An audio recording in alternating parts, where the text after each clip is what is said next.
ಎಲ್ಲರಿಗೂ ನಮಸ್ಕಾರ. ಇವತ್ತು ಅಂತಂದ್ರೆ ದಿನಾಂಕ 19/7/2026. ಇವತ್ತು ಎಲ್ಲೆಲ್ಲಿ ಮಳೆಯಾಗುವ ಸಾಧ್ಯತೆ ಇದೆ ಅಂತ ಹೇಳಿ ಹವಾಮಾನ ಇಲಾಖೆ ಕಡೆಯಿಂದ ಎಚ್ಚರಿಕೆಯನ್ನ ನೀಡಲಾಗಿದೆ ಅನ್ನೋದನ್ನ ನಾವು ಈ ವಿಡಿಯೋದಲ್ಲಿ ತಿಳ್ಕೊಂತಾ ಹೋಗೋಣ.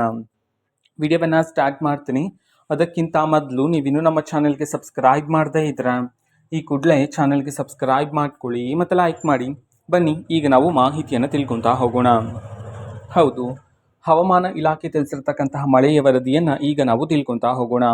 ಇವತ್ತು ಕರಾವಳಿ ಮತ್ತು ಮಲೆನಾಡಿನ ಭಾಗಗಳತ್ತ ನೋಡೋದಾದ್ರೆ ದಕ್ಷಿಣ ಕನ್ನಡ, ಉಡುಪಿ ಮತ್ತು ಉತ್ತರ ಕನ್ನಡ ಈ ಜಿಲ್ಲೆಗಳಲ್ಲಿ ಇವತ್ತು ಭಾರಿ ಮಳೆಯಾಗುವ ಸಾಧ್ಯತೆ ಇದ್ದು, ಸಮುದ್ರದ ಅಲೆಗಳು ಹೆಚ್ಚಾಗಿರುವ ಕಾರಣದಿಂದಾಗಿ ಮೀನುಗಾರರು ಸಮುದ್ರಕ್ಕೆ ಇಳಿಯದಂತೆ ಎಚ್ಚರಿಕೆಯನ್ನು ನೀಡಲಾಗಿದೆ.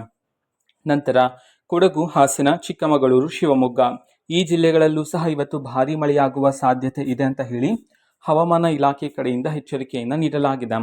ನಂತರ ಉತ್ತರ ಒಳನಾಡು ಮತ್ತು ದಕ್ಷಿಣ ಒಳನಾಡಿನ ಭಾಗಗಳತ್ತ ನಾವು ನೋಡೋದಾದ್ರೆ ಇವತ್ತು ಉತ್ತರ ಒಳನಾಡು ಮತ್ತು ದಕ್ಷಿಣ ಒಳನಾಡಿನಲ್ಲಿ ಭಾರಿ ಮಳೆ ಇರೋದಿಲ್ಲ, ಅಲ್ಲಲ್ಲಿ ಸಾಧಾರಣ ಮಳೆಯಾಗುವ ಸಾಧ್ಯತೆ ಇರಲಿದೆ ಅಂತ ಹೇಳಿ ಹವಾಮಾನ ಇಲಾಖೆ ಕಡೆಯಿಂದ ಎಚ್ಚರಿಕೆಯನ್ನು ನೀಡಲಾಗಿದೆ.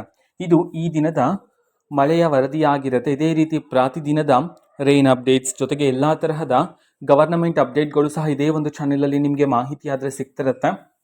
ಅದಕ್ಕೋಸ್ಕರ ಚಾನೆಲ್ಗೆ ಸಬ್ಸ್ಕ್ರೈಬ್ ಮಾಡ್ಕೊಳ್ಳಿ ಮತ್ತು ಇನ್ಫಾರ್ಮೇಷನ್ ಇಷ್ಟ ಆಗಿದ್ರೆ ನಿಮ್ಮ ಫ್ರೆಂಡ್ಸ್ ಆ್ಯಂಡ್ ಫ್ಯಾಮಿಲಿ ಮೆಂಬರ್ಸ್ಗೂ ಸಹ ವಿಡಿಯೋನ ಶೇರ್ ಮಾಡಿ, ಜೊತೆಗೆ ಚಾನೆಲ್ಗೆ ಸಬ್ಸ್ಕ್ರೈಬ್ ಮಾಡಿಕೊಂಡು ಸಪೋರ್ಟ್ ಮಾಡಿ. So thank you, bye.